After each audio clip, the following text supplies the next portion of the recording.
Bonjour à tous et bienvenue dans cette nouvelle vidéo. Aujourd'hui on va vous parler de notre expérience sur le dernier flagship de la marque sud-coréenne, le Galaxy Note 9.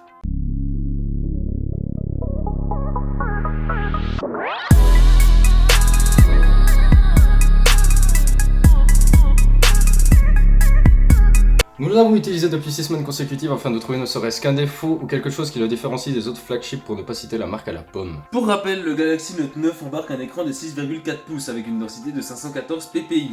C'est un très bel écran avec la technologie Infinity Display, le tout en Super AMOLED qui rend les noirs plus profonds et la dalle plus lumineuse. Le socle Exynos 9810 fait très bien son boulot même dans les tâches les plus lourdes. Ainsi que ce soit pour jouer à Fortnite avec son skin spécial Galaxy, Waouh! ou encore pour utiliser le GPS, le Galaxy Note 9 sera le téléphone de la situation.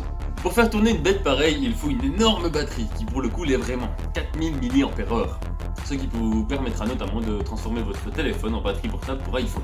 La recharge sans fil, la norme Qi, Plus Guy en fait. et la recharge secteur rapide sont de la partie afin de recharger votre bestiau en un temps record. Le crayon numérique, plus communément appelé le SP, ne change pas vraiment par rapport à l'année dernière. Il embarque cependant cette année la technologie Bluetooth qui permet de faire des photos à distance. Cette dalle de verre coûte quand même 200 grammes et pèse un rein. Cette dalle de verre pèse 200 grammes et coûte un rein. Et si par malheur elle vous échappe de vos petites mains, ça vous coûtera un deuxième rein pour la faire réparer. Une fourre n'est donc pas de trop, même si elle amplifiera encore plus la taille de votre appareil qui fait déjà à peu près la taille de votre avant-bras. L'appareil photo quant à lui est de très bonne facture. Attends, t'as vu le prix du truc ou bien?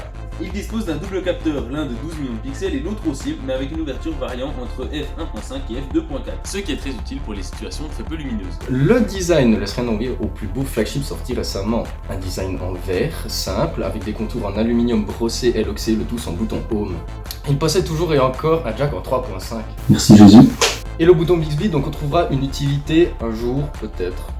Nous l'avons poussé jusqu'à ses limites afin de vous donner un avis et une rétrospective les plus fidèles à la réalité.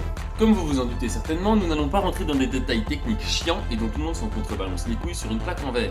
Nous sommes simplement des messagers de Dieu. Vous l'aurez compris, nous n'allons pas vous parler ici de points, de benchmark et autres classifications de smartphones qui servent juste à assouvir les pulsions de ceux qui se branlent sur les fiches techniques des téléphones en te sortant que Ouais, tu sais, mon mari fait la poste, c'est prendre des photos et en plus, il est moins cher. tu m'étonnes, tu penses avec tes hormones de bon à rien qui estiment qu'un téléphone à 1000 € est moins bien qu'un téléphone à 500 balles parce que comme ça ils satisfont leur ego moyen de prolétarien. Sur ces belles paroles, intéressons-nous à l'utilisation quotidienne de cette brique. La prise en main n'est pas différente de son prédécesseur. Avec ses bords incurvés, il est facile à tenir, à manipuler sans encombre malgré sa taille imposante. Pour regarder toutes sortes de vidéos, l'écran ne peut être comparé ni même égalé. Même ton budget de phone ne peut pas rivaliser avec 650 points de plus sur un benchmark. Ceci étant dit, revenons à l'appareil photo.